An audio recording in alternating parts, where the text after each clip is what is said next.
ಇವತ್ತು ನಾವು ಒಂದು ಸೂಪರ್ ಆಗಿರೋ ಒಂದು ಆನಿಮೇಷನ್ ಮೂವಿನ ನೋಡ್ಕೊಂಡ್ ಬರೋಣ. ಈ ಮೂವಿಯಲ್ಲಿ ಒಂದು ಹಂಟರ್ ಟೀಮ್ ಬಂದ್ಬಿಟ್ಟು ಒಂದು ದೊಡ್ಡ ಮಾನ್ಸ್ಟರ್ನ ಸಾಯಿಸ್ಬೇಕು ಅಂದ್ಬಿಟ್ಟು ಸಮುದ್ರದ ಮಧ್ಯಕ್ಕೆ ಹೋಗಕ್ಕೆ ಶುರು ಮಾಡ್ತಾರೆ. ಇಲ್ಲಿಂದ ಈ ಮೂವಿಯ ಜರ್ನಿ ಶುರುವಾಗುತ್ತೆ. ಇವ್ರನ್ನ ಈ ಜರ್ನಿ ಹೇಗೆಲ್ಲ ಇರುತ್ತೆ, ಹಾಗೆ ಇವ್ರುಗಳು ಸಮುದ್ರದಲ್ಲಿರುವಂತ ಮಾನ್ಸ್ಟರ್ಸ್ ಗಳನ್ನ ಬೇಟೆ ಆಡೋದಕ್ಕೆ ಕಾರಣ ಆದ್ರೂ ಏನು ಅಂತ ಇವತ್ತು ಈ ಮೂವಿಲಿ ತಿಳ್ಕೊಳ್ಳೋಣ. ಅಂದಾಗೆ ಈ ಮೂವಿ ಹೆಸರು ದಿ ಸೀ ಬೀಸ್ಟ್ ಅಂತ. ಮತ್ತೆ ಹಾಗೆ ರೀಸೆಂಟ್ ಆಗಿ ನಾನೊಂದು ಥಿಕ್ ಆಸ್ ಥೀಫ್ ಅಂತ ಒಂದು ರಾಬ್ರಿ ಮೂವಿನ ಎಕ್ಸ್ಪ್ಲೈನ್ ಮಾಡಿದ್ದೀನಿ. ನೀವು ಇನ್ನೂ ಯಾರಾದ್ರೂ ಮೂವಿ ನೋಡಿಲ್ಲ ಅಂದ್ರೆ ಎಂಡ್ ಸ್ಕ್ರೀನ್ ಬರುತ್ತೆ, ಹೋಗಿ ನೋಡಿ. ಇನ್ನು ಯಾರು ನಮ್ಮ ಚಾನಲ್ನ ಸಬ್ಸ್ಕ್ರೈಬ್ ಮಾಡ್ಕೊಂಡಿಲ್ಲ ಅಂದ್ರೆ ಪ್ಲೀಸ್ ಸಬ್ಸ್ಕ್ರೈಬ್ ಮಾಡ್ಕೊಳ್ಳಿ. ಹಾಗೆ ಈ ವಿಡಿಯೋಗೊಂದು ಲೈಕ್ನ ಮಾಡಿ. ಸರಿ, ಕತೆ ಒಳಗಡೆ ಹೋಗೋಣ ಬನ್ನಿ. ಮೂವಿಯ ಓಪನಿಂಗ್ ಸೀನ್ನಲ್ಲೇ ಒಂದು ಹಂಟರ್ಗಳ ಶಿಪ್ಪು ಡೆಸ್ಟ್ರಾಯ್ ಆಗಿರೋದನ್ನ ನಾವು ನೋಡ್ತೀವಿ. ಇದೇ ಜಾಗದಲ್ಲಿ ಒಂದು ಹುಡುಗ ತನ್ನ ಪ್ರಾಣನ ಕಾಪಾಡ್ಕೊಳ್ಳೋದಕ್ಕೆ ಟ್ರೈ ಮಾಡ್ತಾ ಇರ್ತಾನೆ. ಆ ಶಿಪ್ಪಲ್ಲಿ ಇದ್ದವರಂತ ಎಲ್ಲ ಹಂಟರ್ಸ್ಗಳು ಕೂಡ ಸತ್ತೋಗ್ಬಿಟ್ಟಿರ್ತಾರೆ. ಆದರೆ ಇದು ಒಂದೇ ಒಂದು ಹುಡುಗ ಹೇಗೋ ಬಚಾವ್ ಆಗ್ಬಿಟ್ಟಿರ್ತಾನೆ.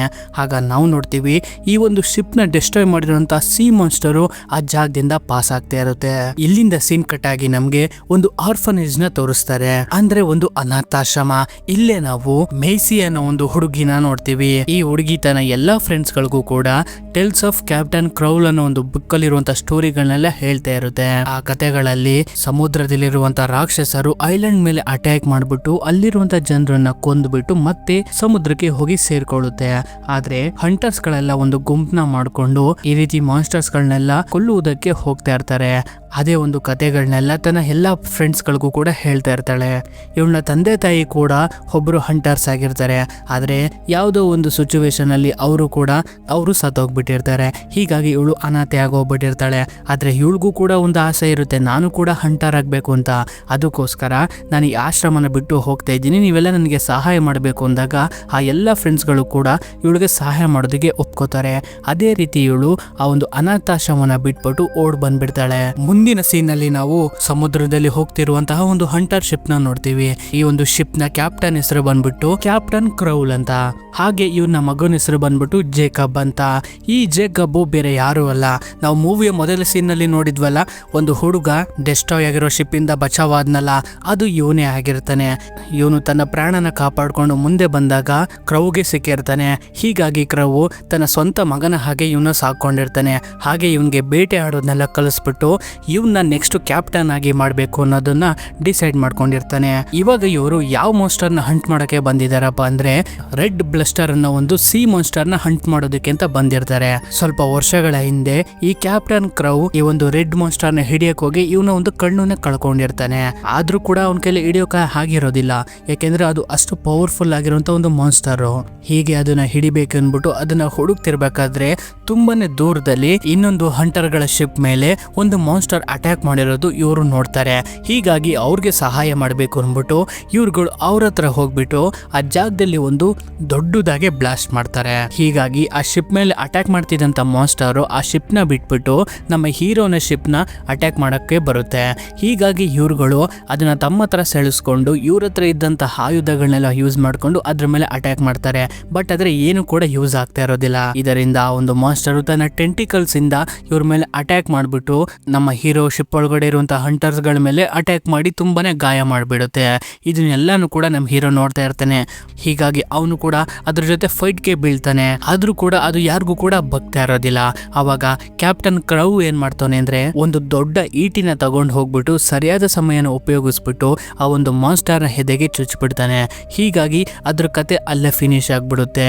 ಆ ಮಾನ್ಸ್ಟರ್ ಸತ್ತು ನೀರೊಳಗಡೆ ಮುಳುಗು ಹೋಗ್ತಿರ್ಬೇಕಾದ್ರೆ ಕ್ಯಾಪ್ಟನ್ ಕ್ರೌ ಕೂಡ ಅದರ ಕೊಂಬನ್ನು ಕತ್ತರಿಸ್ಕೊಂಡು ತಗೊಂಡ್ಬರ್ತಿರ್ಬೇಕಾದ್ರೆ ಅರ್ಧಂಬರ್ಧ ಜೀವ ಆಗಿರುವಂತಹ ಒಂದು ಮಾನ್ಸ್ಟರ್ ಮತ್ತೆ ಈ ಕ್ಯಾಪ್ಟನ್ ನ ಲಾಕ್ ಮಾಡ್ಕೊಂಡ್ಬಿಡುತ್ತೆ. ಲಾಕ್ ಮಾಡ್ಕೊಂಡು ನೀರೊಳಗಡೆ ಹೇಳ್ಕೊಂಡು ಹೋಗುತ್ತೆ. ಆದ್ರೆ ಜೇಕಪ್ ನೀರ್ಗೆ ಹಾರ್ಬಿಟ್ಟು ಈ ಕ್ಯಾಪ್ಟನ್ ನ ಕಾಪಾಡ್ಕೊಂಡ್ಬಿಡ್ತಾನೆ. ಕ್ಯಾಪ್ಟನ್ ಕೂಡ ನಮ್ಮ ಹೀರೋನ ಕರ್ಕೊಂಡು ಒಂದು ರೂಮ್ ಅಲ್ಲಿ ಮಾತಾಡೋಕೆ ಶುರು ಮಾಡ್ತಾನೆ. ಕ್ಯಾಪ್ಟನ್ ಕೂಡ ಜೇಕಪ್ ಹತ್ರ ಸದ್ಯಕ್ಕೆ ಇವಾಗ ನಮ್ ಶಿಪ್ ಡ್ಯಾಮೇಜ್ ಆಗೋಗ್ಬಿಟ್ಟಿದೆ, ಫಸ್ಟ್ ನಾವೀಗ ನಮ್ಮ ಐಲ್ಯಾಂಡ್ಗೆ ವಾಪಸ್ ಹೋಗೋಣ, ಅದಾದ್ಮೇಲೆ ಮತ್ತೆ ಶಿಪ್ನ ರಿಪೇರಿ ಮಾಡ್ಕೊಂಡು ನಮ್ಮ ಕೆಲಸಕ್ಕೆ ದುಡ್ಡನ್ನ ಇಸ್ಕೊಂಡು ಮತ್ತೆ ಬರೋಣ ಅಂತ ಹೇಳ್ತಾ ಇರ್ತಾನೆ. ಇವನ ಪೂರ್ವಜರು ಹೇಗೆಲ್ಲ ಮಾನ್ಸ್ಟರ್ ಹಂಟಿಂಗ್ ನ ಮಾಡ್ತಿದ್ರು ಅನ್ನೋ ಒಂದು ವಿಷಯನ ಹೇಳಿ ಇವನಿಗಿರುವಂತ ಒಂದು ಆಸೆನೂ ಹೇಳ್ತಾನೆ. ನಾನು ಸಾಯೋ ಅಷ್ಟರಲ್ಲಿ ಆ ರೆಡ್ ಬ್ಲಸ್ಟರ್ ಅನ್ನೋ ಒಂದು ಮಾನ್ಸ್ಟರ್ ನ ಮುಗಿಸ್ಬೇಕು ಅಂತ. ಯಾಕೆಂದ್ರೆ ಅದರಿಂದನೇ ಇವನ ಒಂದು ಕಣ್ಣು ಕಳ್ಕೊಂಡ್ಬಿಟ್ಟಿರ್ತಾನೆ. ಇವನು ತುಂಬಾ ಸಲ ಆ ರೆಡ್ ಮಾನ್ಸ್ಟರ್ ನ ಹಿಡಿಯಕ್ ಹೋಗಿರ್ತಾನೆ, ಆದ್ರೆ ಸಾಧ್ಯವಾಗಿರೋದಿಲ್ಲ ಇವನ್ಗೆ. ಇವರೆಲ್ಲ ತಮ್ಮ ಒಂದು ಐಲ್ಯಾಂಡ್ ಗೆ ಬರ್ತಾರೆ. ಆ ಐಲ್ಯಾಂಡ್ ಅಲ್ಲಿ ಇರುವಂತ ಜನರಿಗೆ ಕ್ಯಾಪ್ಟನ್ ಒಂದು ಮಾನ್ಸ್ಟರ್ನ ಕೊಂದುಬಿಟ್ಟು ಬಂದಿರೋ ವಿಷಯ ಗೊತ್ತಾಗಿ ಎಲ್ಲರೂ ಕೂಡ ತುಂಬಾನೇ ಖುಷಿಯಾಗಿ ಅವನ ವೆಲ್ಕಮ್ ಮಾಡ್ಕೋತಾರೆ. ಆಗ ಅದೇ ಜಾಗಕ್ಕೆ ಮೇಯ್ಸಿನ್ ಕೂಡ ಬರ್ತಾಳೆ. ಬಂದ್ಬಿಟ್ಟು ಈ ಟೀಮ್ ನ ನೋಡಿ ಇವ್ರ ಟೀಮ್ ಜೊತೆಗೆ ಜಾಯಿನ್ ಆಗ್ಬೇಕು ಅಂದ್ಬಿಟ್ಟು ಡಿಸೈಡ್ ಮಾಡ್ಕೊಂಡು ಅವ್ರ ಹಿಂದೆಗಡೆ ಹೋಗ್ತಾಳೆ. ಜೇಕಪ್ಪು ಹಾಗೆ ಅವ್ನ ಟೀಮ್ ಅವರೆಲ್ಲರೂ ಕೂಡ ಈ ಒಂದು ಮಾನ್ಸ್ಟರ್ನ ಕೊಂದಿರೋದ್ರಿಂದ ಇದನ್ನ ಸೆಲೆಬ್ರೇಟ್ ಮಾಡಬೇಕು ಅಂದ್ಬಿಟ್ಟು ಒಂದು ಬಾರ್ಗೆ ಬಂದು ಡ್ರಿಂಕ್ಸ್ ನ ಮಾಡ್ತಾ ಎಂಜಾಯ್ ಮಾಡ್ತಾ ಇರ್ತಾರೆ. ಅದೇ ಜಾಗಕ್ಕೆ ಮೇಯ್ಸಿನೂ ಕೂಡ ಬಂದ್ಬಿಟ್ಟು ಜೇಕಪ್ ಹತ್ರ ಮಾತಾಡ್ತಾಳೆ. ನನ್ನ ಹೆಸರು ಮೇಯ್ಸಿ, ನಾನೊಂದು ಅನಾಥಾಶ್ರಮದಲ್ಲಿ ಇದ್ದೆ, ಆದ್ರೆ ನನ್ಗೂ ಕೂಡ ನಿಮ್ ತರ ಹಂಟರ್ಸ್ ಆಗ್ಬೇಕು ಅಂತ ಒಂದು ಆಸೆ, ಹೀಗಾಗಿ ನನ್ನನ್ನ ನಿಮ್ ಟೀಮ್ಗೆ ಹಾಕೋತೀರಾ ಅಂತ ಕೇಳ್ತಾಳೆ. ಅದಕ್ಕೆ ಜೇಕಪ್ ಕೂಡ ನೀನಿನ್ನು ಚಿಕ್ಕ ಹುಡುಗಿ, ನಿನ್ನ ಅಂತ ಸಾಹಸ ಕೆಲಸಕ್ಕೆ ಕರ್ಕೊಂಡು ಹೋಗೋದು ತುಂಬಾನೇ ಅಪಾಯಕಾರಿ, ನೀನನ್ನು ನಮ್ಮ ಟೀಮ್ಗೆ ಸೇರಿಸ್ಕೊಳ್ಳೋದಿಲ್ಲ ಅಂತ ಹೇಳ್ತಾ ಇರ್ತಾನೆ.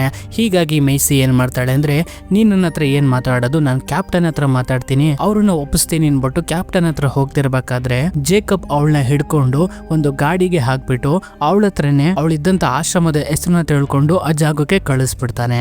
ಮುಂದಿನ ಸೀನ್ ನಲ್ಲಿ ಕ್ಯಾಪ್ಟನ್ ತನ್ನ ಟೀಮ್ ಜೊತೆಗೆ ಹಾಗೆ ಇವನು ಕೊಂದಿರುವಂತಹ ಮಾನ್ಸ್ಟರ್ ಕೊಂಬ್ನ ತಗೊಂಡು ಆ ಒಂದು ಐಲ್ಯಾಂಡ್ ನ ರಾಜ ರಾಣಿ ಹತ್ರ ಬರ್ತಾನೆ. ಬಂದ್ಬಿಟ್ಟು ಅವರಿಬ್ಬರಿಗೂ ಕೂಡ ಈ ಒಂದು ಕೊಂಬನ್ನ ತೋರಿಸ್ತಾರೆ. ಆದ್ರೆ ಇವರಿಬ್ರು ಕೂಡ ಏನು ಖುಷಿ ಆಗೋದಿಲ್ಲ, ಯಾಕೆಂದ್ರೆ ಇವ್ರುಗಳಿಗೆ ರೆಡ್ ಬ್ಲಸ್ಟರ್ ಅನ್ನೋ ಒಂದು ಮಾನ್ಸ್ಟರ್ ಬೇಕಾಗಿರುತ್ತೆ. ಆಕ್ಚುಲಿ ಈ ರಾಜ ರಾಣಿ ಅವರೇ ಈ ಟೀಮ್ಗೆ ಬೇಕಾಗಿರೋಂಥ ಸಹಾಯನೆಲ್ಲ ಮಾಡ್ತಾ ಇರೋದು ಹಣಕಾಸಿನ ವಿಚಾರದಲ್ಲಿ. ಆಗ ಅಲ್ಲಿಗೆ ಬಂದಂತ ಅಡ್ಮಿರಲ್ ಹಾರ್ನಾ ಗೋಲ್ಡು ಹೇಳಕ್ಕೆ ಶುರು ಮಾಡ್ತಾನೆ, ನಿಮ್ಮ ಕೈಯಲ್ಲಿ ಆ ರೆಡ್ ಬ್ಲಸ್ಟರ್ ನ ಹಿಡಿಯೋಕ್ಕಾಗಿಲ್ಲ ಅಂದ್ರೆ ಬಿಟ್ಬಿಡಿ, ನಾವು ಆ ಒಂದು ಮಾಸ್ಟರ್ ನ ಹಿಡಿತೀವಿ, ಏಕೆಂದ್ರೆ ನಮ್ಮ ಹತ್ರ ಒಂದು ನೇವಿ ಶಿಪ್ ಇದೆ, ಇದನ್ನ ಯೂಸ್ ಮಾಡಿ ಆ ಒಂದು ರೆಡ್ ಬ್ಲಸ್ಟರ್ ಮಾಸ್ಟರ್ ನ ಹಿಡಿತೀವಿ ಅಂತ. ಆದ್ರೆ ಕ್ಯಾಪ್ಟನ್ ಇದನ್ನ ನೋಡ್ಬಿಟ್ಟು, ಇದು ಶಿಪ್ ತರ ಕಾಣ್ತೈತಾ ನಿನ್ಗೆ, ಆ ಮಾನ್ಸ್ಟರ್ ಒಂದೇ ಒಂದು ಅಟ್ಯಾಕ್ ಅಲ್ಲಿ ಈ ಶಿಪ್ ನ 2 ಭಾಗ ಮಾಡ್ಬಿಡುತ್ತೆ, ನಿನ್ಗೇನು ಬುದ್ಧಿ ಕೆಟ್ಟಿದ್ಯಾ, ಈ ಒಂದು ಶಿಪ್ ನ ಬಿಲ್ಡ್ ಮಾಡಿದಿರಲ್ಲ ಇದೊಂದು ಅಷ್ಟೊಂದು ಸ್ಟ್ರಾಂಗ್ ಆಗಿಲ್ಲ ಅನ್ಬಿಟ್ಟು ಅವನ ಜೊತೆ ಜಗಳಕ್ಕೆ ಬೀಳ್ತಾ ಇರ್ತಾನೆ. ಅವಾಗ ಜೇಕಬ್ ಮಧ್ಯ ಬಂದ್ಬಿಟ್ಟು ಮಾತಾಡೋಕೆ ಶುರು ಮಾಡ್ತಾನೆ, ನೋಡಿ ನಮ್ಗೆ ಒಂದು ಕೊನೆಯ ಚಾನ್ಸ್ ಕೊಡಿ, ನಾವು ಈ ಸಲ ಪಕ್ಕ ರೆಡ್ ಬ್ಲಸ್ಟರ್ ಮಾನ್ಸ್ಟರ್ ನ ಹಿಡಿದು ಮುಗ್ಸಾದ್ರೂ ಸರಿ ಅಥವಾ ಜೀವಂತವಾಗಾದ್ರೂ ಸರಿ ನಿಮ್ಗೆ ತಂದು ಒಪ್ಪಿಸ್ತೀವಿ ಅಂತ. ಹೀಗಾಗಿ ಕಿಂಗ್ ಏನ್ ಮಾಡ್ತಾನೆ ಅಂದ್ರೆ ಇವ್ರಿಬ್ರು ಕೂಡ ಕಳಿಸ್ತಾನೆ, ನೀವಿಬ್ರು ಟೀಮ್ ಹೋಗಿ ನೋಡೋಣ ಮೊದ್ಲು ಯಾರು ಆ ರೆಡ್ ಮಾನ್ಸ್ಟರ್ ನ ಹಿಡ್ಕೊಂಡ್ ಬರ್ತಾರೆ ಅನ್ನೋದನ್ನ ಹೇಳಿ ಕಳಿಸ್ತಾನೆ. ಮತ್ತೆ ಹಾಗೆ ಇನ್ನೊಂದು ವಾರ್ನಿಂಗ್ ಕೂಡ ಕೊಡ್ತಾನೆ, ನೀವ್ ಈ ಸಲ ಏನಾದ್ರು ಆ ಒಂದು ರೆಡ್ ಮಾನ್ಸ್ಟರ್ ನ ಹಿಡಿಲಿಲ್ಲ ಅಂದ್ರೆ ಇಲ್ಲಿಗೆ ನಿಮ್ಮ ಹಂಟರ್ ಜರ್ನಿ ಮುಗೀತು, ಇನ್ಮೇಲೆ ನಿಮ್ಗೆ ಯಾವುದೇ ರೀತಿಯ ಸಹಾಯ ಮಾಡೋದಿಲ್ಲ ಅಂತ ಹೇಳ್ಬಿಟ್ಟು ಕಿಂಗ್ ಕೂಡ ಅಲ್ಲಿಂದ ಹೊರಟು ಬಂದ್ಬಿಡ್ತಾನೆ. ಹೀಗಾಗಿ ಇವರೆಲ್ಲ ಮತ್ತೆ ತಮ್ಮ ಶಿಪ್ ಗಳನ್ನ ರೆಡಿ ಮಾಡ್ಕೊಂಡು ಗನ್ಗಳನ್ನೆಲ್ಲ ಕ್ಲೀನ್ ಆಗಿ ಅದ್ರ ಜಾಗಕ್ಕೆ ಕುಣಿಸ್ಕೊಂಡು ಮತ್ತೆ ಹೊರಡಕ್ಕೆ ಶುರು ಮಾಡ್ತಾರೆ. ಮತ್ತೆ ಕ್ಯಾಪ್ಟನ್, ಜೇಕಬ್, ಸಾರಾ ಇವ್ರು 3 ಜನ ಕೂಡ ಒಂದು ಪ್ಲಾನ್ ನ ಹಾಕ್ತಾ ಇರ್ತಾರೆ. ಹೀಗೆ ಒಂದು ದಿನ ಟ್ರಾವೆಲ್ ಮಾಡ್ತಾ ಮುಂದೆ ಹೋಗ್ತಿರ್ಬೇಕಾದ್ರೆ ಗೊತ್ತಾಗುತ್ತೆ ಈ ಒಂದು ಶಿಪ್ ಒಳಗಡೆ ಮೇಜಿ ಇದ್ದಾಳೆ ಅಂತ. ಹೀಗಾಗಿ ಜೇಕಪ್ ಮುಂದೆ ಬರುವಂತ ಒಂದು ಐಲ್ಯಾಂಡ್ ಅಲ್ಲಿ ಈ ಹುಡುಗಿನ ಇಳಿಸ್ಬಿಡೋಣ ಅನ್ನೋ ಒಂದು ಪ್ಲಾನಿಂಗ್ ಅಲ್ಲಿ ಇರ್ತಾನೆ. ಆಗ ಅದೇ ಜಾಗಕ್ಕೆ ಕ್ಯಾಪ್ಟನ್ ಬಂದಾಗ ಈ ಮೇಸಿ ಏನ್ ಮಾಡ್ತಾಳೆ ಅಂದ್ರೆ ಕ್ಯಾಪ್ಟನ್ ತುಂಬಾನೇ ಹೊಗಳುತ್ತಾಳೆ, ನೀವು ಆ ತರ ಯುದ್ಧ ಮಾಡ್ತೀರಾ, ಈ ತರ ಯುದ್ಧ ಮಾಡ್ತೀರಾ, ಎಷ್ಟು ಮಾನ್ಸ್ಟರ್ ಗಳನ್ನ ಸಾಯಿಸಿದೀರ ಅಂತ ಕ್ಯಾಪ್ಟನ್ಗೆ ಮರ ಹತ್ತಿಸ್ಬಿಡ್ತಾಳೆ. ಹಾಗೆ ನಮ್ಮ ತಂದೆ ತಾಯಿ ಕೂಡ ಒಂದು ಹಂಟರ್ಸ್ ಗಳಾಗಿದ್ರು, ನಾನು ಕೂಡ ಒಂದು ಹಂಟರ್ ಆಗ್ಬೇಕು ಅಂತ ಕಾಯ್ತಾ ಇದ್ದೀನಿ ಅಂತ ತುಂಬಾನೇ ಜೋಶಲ್ಲಿ ಮಾತಾಡ್ತಾಳೆ. ಇದನ್ನ ನೋಡಿದಂತ ಕ್ಯಾಪ್ಟನ್ಗೆ ಈ ಹುಡುಗಿ ಇಷ್ಟ ಆಗ್ಬಿಟ್ಟು ಇವಳನ್ನ ಇಲ್ಲೇ ಇಕ್ಕೊಳ್ಳೋಣ, ಇವಳನ್ನು ಕೂಡ ಒಂದು ಹಂಟರ್ ಆಗಿ ಮಾಡೋಣ ಅಂತ ಡಿಸೈಡ್ ಮಾಡ್ಕೊಂಡ್ಬಿಡ್ತಾನೆ. ಮತ್ತೆ ಅದೇ ಶಿಪ್ ಅಲ್ಲಿ ಇದ್ದಂತ ಒಂದು ಸಾರಾ ಅನ್ನೋ ಒಂದು ಲೇಡಿ ಇವಳಿಗೆ ಒಂದು ರೂಮ್ ನ ಕೊಡ್ತಾಳೆ. ಕೊಟ್ಬಿಟ್ಟು ನಿನ್ನ ಸೇಫ್ಟಿಗೆ ಇರ್ಲಿ ಅನ್ಬಿಟ್ಟು ಒಂದು ಚಾಕುನು ಕೂಡ ಅವಳ ಕೈಗೆ ಕೊಡ್ತಾಳೆ. ಮತ್ತೆ ಕ್ಯಾಪ್ಟನ್ ರೆಡ್ ಇರುವಂತ ಒಂದು ಏರಿಯಾನ ತಿಳ್ಕೊಂಡು ಅದೇ ಒಂದು ಏರಿಯಾಗೆ ಎಂಟರ್ ಆಗ್ತಾನೆ. ಎಂಟರ್ ಆಗಿ ಮುಂದೆ ಹೋಗ್ತಿರ್ಬೇಕಾದ್ರೆ ರೆಡ್ ಮಾಸ್ಟರ್ ಇರುವಂತ ಒಂದು ಫೀಲ್ ಇವ್ರಿಗಾಗುತ್ತೆ. ಹೀಗಾಗಿ ಇವರು ಅಟ್ಯಾಕ್ ಮಾಡೋದಕ್ಕೆ ಎಲ್ಲಾ ತಯಾರಿನೂ ಮಾಡ್ಕೋತಾರೆ. ಆ ರೆಡ್ ಮಾಸ್ಟರ್ ಕೂಡ ಇವ್ರನ್ನ ನೋಡ್ಬಿಟ್ಟು ನನಗೆ ತೊಂದರೆ ಕೊಡೋದಕ್ಕೆ ಬಂದಿದ್ದಾರೆ ಅನ್ಬಿಟ್ಟು ಇವ್ರ ಮೇಲೆ ಅಟ್ಯಾಕ್ ಮಾಡೋದಕ್ಕೆ ಅಂತ ಬರುತ್ತೆ. ಇವ್ರುಗಳು ಕೂಡ ಒಂದು ಮಾಸ್ಟರ್ ಮೇಲೆ ತುಂಬಾನೇ ಫೈರ್ ಮಾಡ್ತಾರೆ, ಆದ್ರೆ ಏನು ಕೂಡ ಯೂಸ್ ಆಗೋದಿಲ್ಲ, ಅದು ತುಂಬಾನೇ ಸ್ಟ್ರಾಂಗ್ ಆಗಿರುತ್ತೆ. ಹೀಗಾಗಿ ಇವ್ರನ್ನ ಒಂದು ಶಿಪ್ ಮೇಲೆ ಅಟ್ಯಾಕ್ ಮಾಡುತ್ತೆ. ಆ ಶಿಪ್ ಅಲ್ಲಿ ಇರುವಂತ ಹಂಟರ್ಸ್ ಗಳೆಲ್ಲ ಏನ್ ಮಾಡ್ತಾರೆ ಅಂದ್ರೆ ಒಂದೊಂದು ಈಟಿಗೆ ಒಂದೊಂದು ಹಗ್ಗನ ಕಟ್ಕೊಂಡು ಇದ್ರ ಮೇಲೆ ಅಟ್ಯಾಕ್ ಮಾಡ್ತಾರೆ. ಈ ರೆಡ್ ಮಾಸ್ಟರ್ ಏನ್ ಮಾಡುತ್ತೆ ಅಂದ್ರೆ ಆ ಹಗ್ಗನ ಸಮೇತ ಎಳ್ಕೊಂಡು ತುಂಬಾನೇ ವೇಗವಾಗಿ ಹೋಗೋಕೆ ಶುರು ಮಾಡಿರುತ್ತೆ. ಹಾಗೆ ಸ್ವಲ್ಪ ದೂರ ಹೋದ್ಮೇಲೆ ಅದೇ ಜಾಗದಲ್ಲಿ ರೌಂಡ್ ಆಗ್ತಾ ಆಗ್ತಾ ಒಂದು ಸುಳಿ ಟೈಪ್ ಅಲ್ಲಿ ನೀರನ್ನ ಫಾರ್ಮ್ ಮಾಡಕ್ಕೆ ಶುರು ಮಾಡುತ್ತೆ. ಇದರಿಂದ ಏನಾಗುತ್ತೆ ಅಂದ್ರೆ ಇವ್ರನ್ನ ಒಂದು ಶಿಪ್ ಒಂದು ಸೈಡ್ಗೆ ಬೆಂಡ್ ಆಗ್ತಾ ಇರುತ್ತೆ. ಈ ಕಡೆ ನಮ್ ಹೀರೋ ನೋಡ್ತಾನೆ, ಎಲ್ಲರಿಗೂ ಕೂಡ ಏಟ್ ಆಗ್ಬಿಟ್ಟಿರುತ್ತೆ. ಹಾಗೆ ಆ ರೆಡ್ ಮಾಸ್ಟರ್ ನ ಲಾಕ್ ಮಾಡಿದ್ರಲ್ಲ ಒಂದು ಹಗ್ಗದಿಂದ, ಆ ಹಗ್ಗನ ಏನಾದ್ರೂ ಇವ್ರಿಗೆ ಕಟ್ ಮಾಡ್ಲಿಲ್ಲ ಅಂದ್ರೆ ಇಡೀ ಶಿಪ್ ನೇ ಆ ಒಂದು ನೀರೊಳಗಡೆ ಮುಳುಗಿಸ್ಬಿಡುತ್ತೆ ಆ ಒಂದು ಮಾನ್ಸ್ಟರ್. ಆ ಶಿಪ್ ತುಂಬಾನೇ ಶೇಕ್ ಆಗಿರೋದ್ರಿಂದ ಮೇಯ್ಸಿ ತನ್ನ ರೂಮ್ ಇಂದ ಆಚೆ ಬಿದ್ದ್ಬಿಡ್ತಾಳೆ. ಬಂದು ಆಚೆ ನೋಡಿದ್ರೆ ಆ ಶಿಪ್ ನ ಮುಳುಗಿಸೋದಕ್ಕೆ ರೆಡಿ ಆಗಿರುತ್ತೆ. ಹಾಗೆ ಈ ಶಿಪ್ ಅಲ್ಲಿರೋ ಜನರೆಲ್ಲ ಸಾಯೋದಕ್ಕೆ ಹತ್ರ ಆಗಿರ್ತಾರೆ. ಇದರಿಂದ ಇವಳೇನ್ ಮಾಡ್ತಾಳೆ ಅಂದ್ರೆ ಸಾರಾ ಕೊಟ್ಟಂತ ಒಂದು ಚಾಕು ಚಾಕುನ ಯೂಸ್ ಮಾಡಿ ಹಗ್ಗನ ಕಟ್ ಮಾಡೋಕೆ ಶುರು ಮಾಡ್ತಾಳೆ. ಇಷ್ಟರಲ್ಲಿ ಆಲ್ರೆಡಿ ಕ್ಯಾಪ್ಟನ್ ಏನ್ ಮಾಡಿರ್ತಾನೆ ಅಂದ್ರೆ ಒಂದು ದೊಡ್ಡ ಈಟಿನ ತಗೊಂಡು ಹೋಗ್ಬಿಟ್ಟು ಅದಕ್ಕೆ ಚುಚ್ಚಿ ಸಾಯಿಸ್ಬೇಡ ಅನ್ಬಿಟ್ಟು ಡಿಸೈಡ್ ಮಾಡ್ಕೊಂಡು ಹೋಗಿರ್ತಾನೆ. ಅವಾಗ ಕ್ಯಾಪ್ಟನ್ ನೋಡ್ತಾನೆ ಈ ಹುಡುಗಿ ಹಗ್ಗನ ಕಟ್ ಮಾಡ್ತಾ ಇರೋದನ್ನ. ಹೀಗಾಗಿ ಜೇಕಬ್ಗೆ ಹೇಳ್ತಾನೆ ಹೋಗಿ ಆ ಹುಡುಗಿನ ತಡಿ ಅಂತ. ಮತ್ತೆ ಜೇಕಬ್ ಕೂಡ ತಡಿಯಕ್ಕೆ ಅಂತ ಬರ್ತಾನೆ. ಆದ್ರೆ ಜೇಕಬ್ ಕೂಡ ನೋಡ್ತಾನೆ ಶಿಪ್ಪಲ್ಲಿ ಇರುವಂತ ಜನರೆಲ್ಲ ಸಾಯುವಂತ ಪರಿಸ್ಥಿತಿಲಿ ಇರ್ತಾರೆ. ಹೀಗಾಗಿ ಅವನು ಆ ಹುಡುಗಿನ ತಡೆಯೋದಕ್ಕೆ ಹೋಗೋದಿಲ್ಲ. ಇದರಿಂದ ಆ ಒಂದು ಚಿಕ್ಕ ಹುಡುಗಿ ಹಗ್ಗನ ಕಟ್ ಮಾಡ್ಬಿಡುತ್ತೆ. ಇದರಿಂದ ಆ ಒಂದು ಮಾಸ್ಟರ್ ನೀರೊಳಗಡೆ ಹೋಗ್ಬಿಡುತ್ತೆ. ಇವ್ರ ಶಿಪ್ಪು ಬಚಾವಾಗ್ಬಿಡುತ್ತೆ. ಈ ಒಂದು ಗ್ಯಾಪ್ ಅಲ್ಲಿ ಏನಾಗುತ್ತೆ ಅಂದ್ರೆ ಜೇಕಬ್ ಹಾಗೆ ಮೇಯಿಸಿ ಇಬ್ರು ಕೂಡ ಒಂದು ಸಮುದ್ರದ ನೀರೊಳಗಡೆ ಬಿದ್ದೋಗ್ಬಿಡ್ತಾರೆ. ಬಿದ್ದೋದಾಗ ಇವ್ರ ಮುಂದಗಡೆನೆ ಆ ಒಂದು ರೆಡ್ ಮಾನ್ಸ್ಟರ್ ಇರುತ್ತೆ. ಬಟ್ ಆದ್ರೆ ಅದು ಇವರಿಬ್ರಿಗೂ ಏನು ಕೂಡ ಮಾಡ್ದಲೆ ಹಾಗೆ ಹೊರಟೋಗ್ಬಿಡುತ್ತೆ. ಅದಾದ್ಮೇಲೆ ಮೇಯ್ಸಿನ ನೀರಿಂದ ಆಚೆ ಕರ್ಕೊಂಡು ಅಲ್ಲೇ ಇದ್ದಂತ ಒಂದು ಚಿಕ್ಕ ಬೋಟ್ ಮೇಲೆ ಬಂದಾಗ ಕ್ಯಾಪ್ಟನ್ಗೆ ತುಂಬಾನೇ ಕೋಪ ಬಂದ್ಬಿಟ್ಟಿರುತ್ತೆ. ಹೀಗಾಗಿ ಆ ಹುಡುಗಿನ ಮೇಲೆ ಕರ್ಕೊಂಬ, ನಮ್ಮ ಪ್ಲಾನ್ ಎಲ್ಲ ಹಾಳು ಮಾಡ್ಬಿಟ್ಲು, ಅವಳ ಕತೆ ಮುಗಿಸ್ಬಿಡೋಣ ಅಂತ ತುಂಬಾನೇ ಕೋಪದಲ್ಲಿ ಇರ್ತಾನೆ. ಹೀಗಾಗಿ ಇವನು ಕೂಡ ಅರ್ಥ ಮಾಡಿಸ್ತಾ ಇರ್ತಾನೆ ಆ ಒಂದು ಚಿಕ್ಕ ಮಗು ಅದು ಏನೋ ಗೊತ್ತಿಲ್ದಲೆ ಮಾಡ್ಬಿಡ್ತು ಅಂತ. ಆಗ ನೋಡ್ತಿದ್ದಂಗೆನೆ ಆ ರೆಡ್ ಮಾನ್ಸ್ಟರ್ ಬಂದ್ಬಿಟ್ಟು ಇವ್ರನ್ನ ಒಂದು ಚಿಕ್ಕ ಬೋಟ್ ಇರುತ್ತಲ್ಲ ಇವ್ರನ್ನ ನುಂಗ್ಕೊಂಡ್ಬಿಟ್ಟು ಆ ಜಾಗದಿಂದಾನೆ ಹೊರಟೋಗ್ಬಿಡುತ್ತೆ. ಕ್ಯಾಪ್ಟನ್ ನೋಡ್ತಾನೆ ಜೇಕಬ್ನ ಸಾಯಿಸ್ಬಿಡ್ತಲ್ಲ ಅನ್ನೋ ಒಂದು ಕೋಪ ಇವನ್ಗೆ ಇನ್ನೂ ಜಾಸ್ತಿ ಆಗ್ಬಿಡುತ್ತೆ ಅದ್ರ ಮೇಲೆ. ಆದರೆ ಇಲ್ಲಿ ನಾವು ನೋಡ್ತೀವಿ ಜೇಕಬ್ ಇನ್ನು ಸತ್ಯ ಇರೋದಿಲ್ಲ. ಅವನು ಆ ಒಂದು ಮಾಸ್ಟರ್ ಬಾಯೊಳಗಡೆನೆ ಇರ್ತಾನೆ ಇನ್ನು. ಹೀಗಾಗಿ ಈ ಒಂದು ಮಾಸ್ಟರ್ನ ಒಳಗಡೆ ನಾನು ಹೋಗ್ತೀನಿ, ಎಲ್ಲಾದ್ರೂ ಜಾಗ ಸಿಗುತ್ತಾ ಹೊರಗಡೆ ಹೋಗೋದಕ್ಕೆ ನೋಡ್ತೀನಿ ಅನ್ಬಿಟ್ಟು ಹಾಗೆ ಮುಂದೆ ಹೋಗ್ತಾನೆ. ಮುಂದೆ ಹೋಗ್ತಾ ಹೋಗ್ತಾ ಇವನು ಎಲ್ಲಿಗೆ ಬರ್ತಾನೆ ಅಂದ್ರೆ ಈ ಒಂದು ಮಾಸ್ಟರ್ನ ಮೂಗ್ ಹತ್ರ ಬರ್ತಾನೆ. ಅದೇ ಜಾಗಕ್ಕೆ ಈ ಒಂದು ಹುಡುಗಿನೂ ಕೂಡ ಕರ್ಕೋತಾನೆ. ಆಗ ನೋಡ್ತಾರೆ ಇವರಿಬ್ರು ಈ ಒಂದು ಮಾಸ್ಟರ್ ಎಲ್ಲಿಗೆ ಹೋಗ್ತಾ ಇರುತ್ತೆ ಅಂದ್ರೆ ಸೀದಾ ತನ್ನ ಒಂದು ಐಲ್ಯಾಂಡ್ಗೆ ಹೋಗ್ತಾ ಇರುತ್ತೆ. ಹೀಗಾಗಿ ತನ್ನ ಒಂದು ಐಲ್ಯಾಂಡ್ ಹತ್ರ ಬಂದಾಗ ಆ ಒಂದು ಮೂಗು ಒಳಗಡೆ ಇವರು ಇರೋದ್ರಿಂದ ಒಂಥರ ಕಚಗುಳಿಯಾಗಿ ಜೋರಾಗಿ ಆಕ್ಷಿ ಮಾಡಿಬಿಡುತ್ತೆ. ಹೀಗಾಗಿ ಇವರುಗಳು ಅದ್ರ ಮೂಗಿಂದ ಅದೇ ಒಂದು ಐಲ್ಯಾಂಡ್ ಒಳಗಡೆ ಬಂದು ಬೀಳ್ತಾರೆ. ಆದ್ರೆ ಇವ್ರನ್ನ ನೋಡಿ ಇವ್ರಿಗೆ ಏನು ಮಾಡೋದಿಲ್ಲ, ತನ್ನ ಪಾಡಿಗೆ ತನ್ನ ರೆಸ್ಟ್ ತಗೊಳ್ಳೋದಕ್ಕೆ ಅನ್ಬಿಟ್ಟು ಹೊರಟೋಗ್ಬಿಡುತ್ತೆ. ಮತ್ತೆ ಹಾಗೆ ಅಲ್ಲಿ ಕತ್ಲೆ ಆಗ್ತಿರೋದ್ರಿಂದ ಅಲ್ಲೇ ಇದ್ದಂತ ಒಂದು ದೊಡ್ಡ ಶಂಖದೊಳಗಡೆ ಹೋಗಿ ಸ್ಟೇ ಆಗ್ತಾರೆ. ಅಲ್ಲಿ ಮೇಯ್ಸಿ ಜೇಕಬ್ಗೆ ಹೇಳಕ್ಕೆ ಶುರು ಮಾಡಿರ್ತಾಳೆ, ನನಗೆ ಅನ್ನಿಸ್ತಾ ಐತೆ ಈ ರೆಡ್ ತುಂಬಾನೇ ಒಳ್ಳೆಯ ಮಾಸ್ಟರು, ನಾವೇ ಇವನಿಗೆ ಬಂದು ತೊಂದರೆ ಕೊಡ್ತಾ ಇದೀವಿ ಅಂತ. ಆದ್ರೆ ಜೇಕಬ್ಗೆ ಈ ಒಂದು ಮಾಸ್ಟರ್ ಮೇಲೆ ಕೋಪ ಇರುತ್ತೆ. ಎಲ್ಲ ಮಾನ್ಸ್ಟರ್ಸ್ಗಳೆಲ್ಲ ಒಂದೇ ತರ ಇರ್ತವೆ, ನಿಮ್ಮ ತಂದೆ ತಾಯಿನೂ ಕೂಡ ಕೊಂದಿದ್ದು ಮಾನ್ಸ್ಟರ್ಸ್ಗಳೇ, ಜ್ಞಾಪನೆ ಇರಲಿ, ನಾವುಗಳು ಹುಟ್ಟಿರೋದು ಈ ಒಂದು ಮಾನ್ಸ್ಟರ್ಗಳನ್ನ ಕೊಲ್ಲೋದಕ್ಕೆ ಅಂತ. ಆದ್ರೆ ಈ ಒಂದು ಹುಡುಗಿಗೆ ಗೊತ್ತಾಗ್ಬಿಟ್ಟಿರುತ್ತೆ ನಾವೇ ಇದ್ರ ಜಾಗಕ್ಕೆ ಬಂದು ತೊಂದರೆ ಕೊಡ್ತಾ ಇದ್ದೀವಿ, ಇಲ್ಲ ಅಂದ್ರೆ ಇದ್ರ ಪಾಡಿಗೆ ಇದಿರುತ್ತೆ, ಅದು ನಮ್ಗೆ ಏನು ಮಾಡೋದಿಲ್ಲ ಅಂತ. ಇಲ್ಲಿ ನಾವು ಕ್ಯಾಪ್ಟನ್ ನೋಡ್ತೇವೆ. ಕ್ಯಾಪ್ಟನ್ಗೆ ತುಂಬಾನೇ ಕೋಪ ಬಂದ್ಬಿಟ್ಟಿರುತ್ತೆ ಇವಾಗ ಆ ಒಂದು ಮಾಸ್ಟರ್ ಮೇಲೆ. ಬಟ್ ಆದ್ರೆ ಇವನ್ ಬೋಟ್ ನೋಡಿದ್ರೆ ಹೊಡೆದೋಗ್ಬಿಟ್ಟಿರುತ್ತೆ, ಒಳಗಡೆ ನೀರು ತುಂಬ್ಕೋತಾ ಇರುತ್ತೆ. ಅವಾಗ ಸಾರಾ ಹೇಳ್ತಾಳೆ ಮತ್ತೆ ನಾವು ವಾಪಸ್ ನಮ್ಮ ಐಲ್ಯಾಂಡ್ಗೆ ಹೋಗ್ಬೇಕು, ಇಲ್ಲಾಂದ್ರೆ ನಾವೆಲ್ಲರೂ ಕೂಡ ಸತ್ತೋಗ್ಬಿಡ್ತೀವಿ ಅಂತ. ಅವಾಗ ಕ್ಯಾಪ್ಟನ್ ನಾವ್ ಯಾರು ಕೂಡ ಆ ಒಂದು ಮಾಸ್ಟರ್ ನ ಕೊಲ್ದಲ್ಲಿ ನಾವ್ ಇಲ್ಲಿಂದ ವಾಪಸ್ ಹೋಗ್ಲೇಬಾರ್ದು, ಇವಾಗ ಶಿಪ್ ನ ಯಾರ ಕಡೆ ತಿರುಗಿಸ್ತಾರೆ ಅಂದ್ರೆ ಮುಖೇಶ್ ಐಲ್ಯಾಂಡ್ ಕಡೆಗೆ ತಿರುಗಿಸ್ತಾರೆ, ಯಾಕೆಂದ್ರೆ ಅಲ್ಲಿ ಒಬ್ರು ವ್ಯಕ್ತಿ ಇರ್ತಾರೆ ಅವ್ರನ್ನ ಮೀಟ್ ಮಾಡೋದಕ್ಕೆ ಅನ್ಬಿಟ್ಟು. ಇಲ್ಲಿಂದ ಸೀನು ನಾಳೆ ಬೆಳಗ್ಗೆ ಶಿಫ್ಟ್ ಆದಾಗ ಮೇಯ್ಸಿ ನೋಡ್ತಾಳೆ ಇವಳ ಹತ್ರ ಒಂದು ವಿಚಿತ್ರವಾಗಿರೋ ಕ್ರಿಯೇಚರ್ ಇರುತ್ತೆ. ಅದು ಇವಳನ್ನ ನೋಡಿದ ತಕ್ಷಣ ಅಲ್ಲಿಂದ ಹೊರಟೋಗ್ಬಿಡುತ್ತೆ. ಇವಳಿಗೆ ಗೊತ್ತಾಗುತ್ತೆ ಅದಕ್ಕೆ ಹೊಟ್ಟೆ ಹಸುವು ಆಗಿದೆ, ಅದಕ್ಕೋಸ್ಕರ ಇಲ್ಲಿಗೆ ಬಂದಿದೆ ಅಂತ. ಹೀಗಾಗಿ ಇವಳ ಹತ್ರ ಇದ್ದಂತ ಒಂದು ಊಟನ ತಗೊಂಡೋಗ್ಬಿಟ್ಟು ಅದಕ್ಕೆ ತಿನ್ಸಿ ಅದನ್ನ ಫ್ರೆಂಡ್ ಮಾಡ್ಕೋತಾಳೆ. ಮತ್ತೆ ಹಾಗೆ ಅದಕ್ಕೆ ಬ್ಲೂ ಅನ್ನೋ ಒಂದು ಹೆಸರು ಕೂಡ ಕೊಡ್ತಾಳೆ. ಆಗ ಅದೇ ಜಾಗಕ್ಕೆ ಜೇಕಬ್ ಕೂಡ ಬಂದ್ಬಿಟ್ಟು ಏನ್ ಮಾಡ್ತಾ ಇದೀಯ ನೀನು, ನಾನು ಅಲ್ಲೆಲ್ಲ ಹುಡುಕ್ತಾ ಇದೀನಿ, ಇಲ್ಲಿ ನೋಡಿದ್ರೆ ನೀನ್ ಯಾವ್ದೋ ಒಂದು ಮಾಸ್ಟರ್ ನ ಫ್ರೆಂಡ್ ಮಾಡ್ಕೊಂಡಿದ್ಯಲ್ಲ ಅನ್ಬಿಟ್ಟು, ನಾವು ಹಂಟರ್ಸ್ ಗಳು ಇದನ್ನೆಲ್ಲ ಫ್ರೆಂಡ್ ಮಾಡ್ಕೊಬಾರ್ದು ಅನ್ಬಿಟ್ಟು ಅದನ್ನ ಕಿತ್ತಿ ತುಂಬಾ ದೂರ ಹೆಸ್ಬಿಟ್ಟು ಅವಳನ್ನ ಆ ಜಾಗದಿಂದ ಕರ್ಕೊಂಡು ಹೋಗ್ತಾ ಇರ್ತಾನೆ. ಕರ್ಕೊಂಡು ಹೋಗ್ತಿರ್ಬೇಕಾದ್ರೆ ಹೀಗೆ ಮುಂದೆ ಹೋಗ್ತಾ ಇರ್ತಾನಲ್ಲ, ಕೆಲವು ಮೊಟ್ಟೆಗಳ ಮೇಲೆ ಕಾಲಿಟ್ಬಿಡ್ತಾನೆ. ಇದರಿಂದ ಅಲ್ಲಿರುವಂತ ಎಲ್ಲಾ ಮೊಟ್ಟೆಗಳು ಹೊಡೆದೋಗಿ ಅದರ ಒಳಗಡೆ ಇರುವಂತಹ ಯೆಲ್ಲೋ ಕಲರ್ ಮಾಸ್ಟರ್ಸ್ ಗಳೆಲ್ಲ ಇವನ್ನ ನೋಡಿರೋದ್ರಿಂದ ಇವನ ನನ್ನ ಫ್ಯಾಮಿಲಿ ಅಂತ ಅನ್ಕೊಂಡು ಇವ್ರನ್ನ ಹಿಂದೆ ಬೀಳ್ತವೆ. ಆಗ ಅದೇ ಸಮಯಕ್ಕೆ ಅದರ ಒರಿಜಿನಲ್ ಅಮ್ಮ ಬಂದ್ಬಿಟ್ಟು ಇವ್ರ ಮೇಲೆ ಅಟ್ಯಾಕ್ ಮಾಡೋಕೆ ಅಂತ ಬಂದಾಗ ಇವನು ಕೂಡ ಅಲ್ಲಿಂದ ತಪ್ಪಿಸ್ಕೊಂಡು ಹೋಗಕ್ಕೆ ಶುರು ಮಾಡ್ತಾನೆ. ಹೀಗಾಗಿ ತನ್ನ ಒಂದು ಬೋಟ್ ನ ಯೂಸ್ ಮಾಡ್ಕೊಂಡು ಆ ಯೆಲ್ಲೋ ಕಲರ್ ಮಾಸ್ಟರ್ ಕೈಯಿಂದ ತಪ್ಪಿಸ್ಕೊಂಡು ಮುಂದೆ ಹೋಗ್ತಾ ಇರ್ತಾನೆ. ಮುಂದೆ ಹೋಗ್ತಿರ್ಬೇಕಾದ್ರೆ ನೋಡ್ತಾರೆ ಒಂದು ಏಡಿಯ ಮಾಸ್ಟರ್ ಬಂದ್ಬಿಟ್ಟು ಇವ್ರ ಮೇಲೆ ಅಟ್ಯಾಕ್ ಮಾಡುತ್ತೆ. ಅಟ್ಯಾಕ್ ಮಾಡಿ ಜೇಕಬ್ ನ ತಿನ್ನೋದಕ್ಕೆ ಅಂತ ಟ್ರೈ ಮಾಡ್ತಾ ಇರುತ್ತೆ. ಜೇಕಬ್ ಕೂಡ ಅದರಿಂದ ತಪ್ಪಿಸ್ಕೊಳ್ಳೋಕೆ ಟ್ರೈ ಮಾಡ್ತಾ ಇರ್ತಾನೆ. ಆಗ ಅದೇ ಜಾಗಕ್ಕೆ ಈ ರೆಡ್ ಮಾಸ್ಟರ್ ಬರುತ್ತೆ. ಈ ಮಾಸ್ಟರ್ ಬಂದ್ಬಿಟ್ಟು ಈ ಒಂದು ಏಡಿ ಮಾಸ್ಟರ್ ಮೇಲೆ ಅಟ್ಯಾಕ್ ಮಾಡ್ಬಿಟ್ಟು ಅದ್ರ ಜೊತೆ ಫೈಟ್ ಗೆ ಹಿಡಿದು ಇವ್ರನ್ನ ಸೇವ್ ಮಾಡ್ತಾ ಇರುತ್ತೆ. ಅದೇ ರೀತಿ ಅದ್ರ ಜೊತೆಗೆ ಫೈಟ್ ನ ಮಾಡ್ಬಿಟ್ಟು ಆ ಏಡಿ ಮಾಸ್ಟರ್ ನ ತುಂಬಾ ದೂರ ಎತ್ತಿ ಬಿಸಾಕ್ಬಿಡುತ್ತೆ. ನಮ್ಮ ಹೀರೋನು ಕೂಡ ನೀರಲ್ಲಿ ಬಿದ್ದಂತ ಮೇಸಿನ ಕಾಪಾಡ್ಬಿಟ್ಟು ಮತ್ತೆ ಇವನ್ ಬೋಟ್ ಬೇರೆ ತೂತಾಗ್ಬಿಟ್ಟಿರುತ್ತೆ. ಮತ್ತೆ ಅದೇ ಐಲ್ಯಾಂಡ್ ಹೋಗೋಕೆ ಶುರು ಮಾಡಿರ್ತಾನೆ. ಅವಾಗ ಮೇಸಿ ಹೇಳ್ತಾಳೆ, ನೋಡು ನೀನ್ ಅನ್ಕೊಂಡಿರೋ ರೀತಿ ರೆಡ್ ಅಲ್ಲ, ನಾವು ರೆಡ್ ನ ಸಹಾಯ ಕೇಳೋಣ, ಅವನು ನಮ್ಗೆ ನಮ್ಮ ಮನೆಗೆ ಹೋಗೋದಕ್ಕೆ ಸಹಾಯ ಮಾಡ್ತಾನೆ ಅಂತ. ಜೇಕಬ್ ಕೂಡ ಅವನೇ ನಿನ್ ಫ್ರೆಂಡ್ ನ, ನಿನ್ ಮಾತೇನಾದ್ರೂ ಅವನಿಗೆ ಅರ್ಥ ಆಗುತ್ತಾ? ಇಲ್ಲ ತಾನೆ, ಬಾ ಸುಮ್ನೆ ಅಂತ ಹೇಳ್ತಾ ಇರ್ತಾನೆ. ಆಗ ಮೇಸಿ ಏನ್ ಮಾಡ್ತಾಳೆ ಅಂದ್ರೆ ಆ ಒಂದು ರೆಡ್ ನ ಕರೆದ್ಬಿಟ್ಟು ತನ್ನ ಒಂದು ಬುದ್ಧಿವಂತಿಕೆಯಿಂದ ನಮ್ಮನ್ನ ಮನೆಗೆ ಕರ್ಕೊಂಡು ಹೋಗುವ ಒಂದು ಸಿಂಬಲ್ ಮೂಲಕ ತೋರಿಸ್ತಾಳೆ. ಹೀಗಾಗಿ ಇದನ್ನ ಅರ್ಥ ಮಾಡ್ಕೊಂಡಂತ ಒಂದು ರೆಡ್ ಮಾಸ್ಟರು ಇವ್ರನ್ನ ತನ್ನ ಒಂದು ಬೆನ್ನ ಮೇಲೆ ಕುಂಡಿಸ್ಕೊಂಡು ಇವ್ರನ್ನ ಮನೆ ಕಡೆಗೆ ಕರ್ಕೊಂಡು ಹೋಗೋಕೆ ಶುರು ಮಾಡುತ್ತೆ. ಇದರಿಂದ ಮೇಸಿಗಂತೂ ತುಂಬಾನೇ ಖುಷಿ ಆಗ್ತಾ ಇರುತ್ತೆ. ಈ ಒಂದು ರೆಡ್ ಮಾಸ್ಟರ್ ನನ್ನ ಒಂದು ಫ್ರೆಂಡ್ ಆಯ್ತಲ್ಲ ಅನ್ಬಿಟ್ಟು. ಯಾಕೆ ಇವ್ರನ್ನ ಒಂದು ಫ್ರೆಂಡ್ ಮಾಡ್ಕೋತು ಅಂದ್ರೆ ಇದು ಅವ್ರು ಈಟಿನ ಎಷ್ಟು ಹಗ್ಗದ ಮೂಲಕ ಇದನ್ನ ಲಾಕ್ ಮಾಡೋಕೆ ಟ್ರೈ ಮಾಡಿದ್ಲಲ್ಲ, ಅವಾಗ ಹಗ್ಗ ಕಟ್ ಮಾಡ್ತಾ ಇರೋದನ್ನ ಈ ಒಂದು ಮಾಸ್ಟರ್ ನೋಡಿರುತ್ತೆ. ಹೀಗಾಗಿ ಇವಳಿಗೆ ಸಹಾಯ ಮಾಡ್ತಾ ಇರುತ್ತೆ. ಈಗ ಹೀಗೆ ಮುಂದೆ ಹೋಗ್ತಿರ್ಬೇಕಾದ್ರೆ ಆ ಒಂದು ಮಾಸ್ಟರ್ ಕೂಡ ರಾಂಗ್ ಆಗಿರೋ ಡೈರೆಕ್ಷನ್ ಅಲ್ಲಿ ಹೋಗ್ತಾ ಇರುತ್ತೆ. ಹೀಗಾಗಿ ಜೇಕಬ್ ಅದ್ರ ಹತ್ರ ಬಂದ್ಬಿಟ್ಟು ಸರಿಯಾದ ಡೈರೆಕ್ಷನ್ ಹೇಳ್ತಾ ಇರ್ತಾನೆ. ಬಟ್ ಆದ್ರೆ ಅದಕ್ಕೆ ಅರ್ಥ ಆಗ್ತಾ ಇರೋದಿಲ್ಲ. ಆವಾಗ ಮೇಸಿ ಬಂದ್ಬಿಟ್ಟು ಅದ್ರದ್ದೇ ಆದ ಭಾಷೆಯಲ್ಲಿ ನಾವು ಯಾವ ಡೈರೆಕ್ಷನ್ಗೆ ಹೋಗ್ಬೇಕು ಅನ್ನೋದನ್ನ ಹೇಳ್ಕೊಡುತ್ತೆ. ಹೀಗಾಗಿ ಅದೇ ಒಂದು ಮಾಸ್ಟರ್ ಅದೇ ಡೈರೆಕ್ಷನ್ ಅಲ್ಲಿ ಹೋಗೋಕೆ ಶುರು ಮಾಡುತ್ತೆ. ಅವಾಗ ಜೇಕಬ್ಗೆ ಗೊತ್ತಾಗುತ್ತೆ ಈ ಮಾಸ್ಟರ್ಸ್ ಗಳಿಗೆ ಅದ್ರದ್ದೇ ಆದ ಭಾಷೆಯಲ್ಲಿ ಹೇಳಿದ್ರೆ ಅವುಗಳು ಅರ್ಥ ಮಾಡ್ಕೋತವೆ ಅಂತ. ಅವಾಗ ಮೇಸಿ ನೋಡ್ತಾಳೆ ಇದರ ಬೆನ್ನಿಂದ ಎಲ್ಲ ಇವ್ರುಗಳು ಅಟ್ಯಾಕ್ ಮಾಡಿರುವಂತ ಈಟಿಗಳೆಲ್ಲ ಚುಚ್ಕೊಂಡ್ಬಿಟ್ಟಿರುತ್ತೆ. ಇದರಿಂದ ಆ ಎಲ್ಲಾ ಈಟಿಗಳನ್ನ ಇವಳು ತೆಗಿಯೋಕೆ ಶುರು ಮಾಡ್ತಾಳೆ.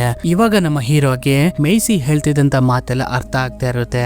ಮತ್ತೆ ಈ ಕಡೆ ನಮ್ಗೆ ಕ್ಯಾಪ್ಟನ್ ತೋರಿಸ್ತಾರೆ. ಕ್ಯಾಪ್ಟನ್ ಕೂಡ ಒಂದು ಮುಖೇಶ್ ಅನ್ನೋ ಒಂದು ಐಲ್ಯಾಂಡ್ ಗೆ ಬಂದಿರ್ತಾನೆ. ಈ ಒಂದು ಐಲ್ಯಾಂಡ್ ಒಳಗಡೆ ಒಂದು ವಿಚ್ ಇರ್ತಾಳೆ. ಅವಳು ತುಂಬಾನೇ ವಿಷಕಾರಿಯಾದ ಒಂದು ವೆಪನ್ ರೆಡಿ ಮಾಡ್ತಾಳೆ ಅವಳು. ಹೀಗಾಗಿ ಅವಳ ಹತ್ರ ಬಂದ್ಬಿಟ್ಟು ಆ ಒಂದು ವೆಪನ್ ಹೀಸ್ಕೊಂಡು ಅವಳಿಗೆ ತುಂಬಾ ಹಣ ಕೊಟ್ಬಿಟ್ಟು ಮತ್ತೆ ಹಾಗೆ ತನ್ನ ಶಿಪ್ನು ಕೂಡ ರೆಡಿ ಮಾಡ್ಕೊಂಡು ಮತ್ತೆ ಬರೋಕೆ ಶುರು ಮಾಡ್ತಾನೆ. ಆಕ್ಚುಲಿ ಇದೆಲ್ಲ ಇಲ್ಲಿಗಲ್ ಆಗಿರುತ್ತೆ ಇವ್ರನ್ನ ರೂಲ್ಸ್ ನ ಪ್ರಕಾರ ಈ ಒಂದು ವಿಚ್ ನೆಲ್ಲ ಮೀಟ್ ಮಾಡೋದು. ಇಲ್ಲಿ ಜೇಕಬ್ ಮೀನ್ನ ಹಿಡಿಯೋದಕ್ಕೆ ತುಂಬಾನೇ ಕಷ್ಟ ಪಡ್ತಾ ಇರ್ತಾನೆ. ಇದನ್ನ ನೋಡ್ತಿದ್ದಂತ ರೆಡ್ ಮಾಸ್ಟರ್ ಅದೇ ಜಾಗದಲ್ಲಿ ಒಂದು ರೌಂಡ್ ನ ಹಾಕಿ ಅಲ್ಲಿರುವಂತ ಮೀನ್ಗಳೆಲ್ಲ ಜೇಕಬ್ ಮೇಲೆ ಹಾರೋ ರೀತಿ ಮಾಡ್ತದೆ. ಹೀಗಾಗಿ ಇವ್ರಿಗೆ ತಿನ್ನೋದಕ್ಕೆ ತುಂಬಾನೇ ಮೀನ್ ಸಿಗುತ್ತೆ.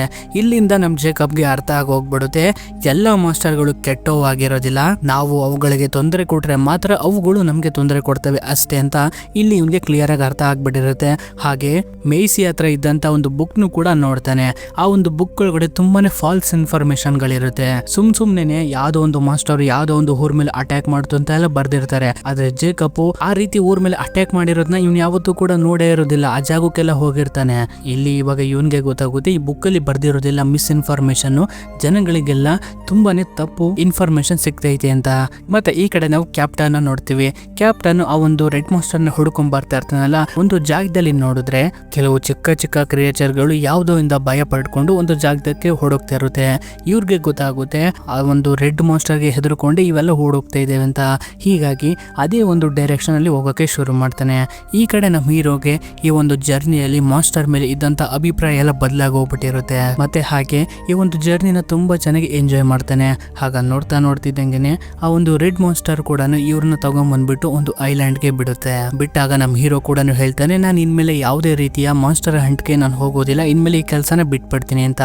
ಮೇಸಿ ಕೂಡ ಆ ಒಂದು ರೆಡ್ ಮಾಸ್ಟರ್ ಗೆ ಥ್ಯಾಂಕ್ಸ್ ನ ಹೇಳ್ತಾಳೆ. ಆದ್ರೆ ಆ ಒಂದು ರೆಡ್ ಮಾಸ್ಟರ್ ಗೆ ಇಲ್ಲಿ ಏನೋ ಒಂದು ಸರಿ ಇಲ್ಲ ಅಂತ ಗೊತ್ತಾಗುತ್ತೆ. ಹೀಗಾಗಿ ಹಾಗೆ ಸ್ವಲ್ಪ ಮುಂದೆ ಬಂದ್ ನೋಡಿದ್ರೆ ಅಡ್ಮಿರಲ್ ತಯಾರಿ ಮಾಡಿರುವಂತಹ ನೇವಿ ಶಿಪ್ ಅಲ್ಲಿ ಇರುತ್ತೆ.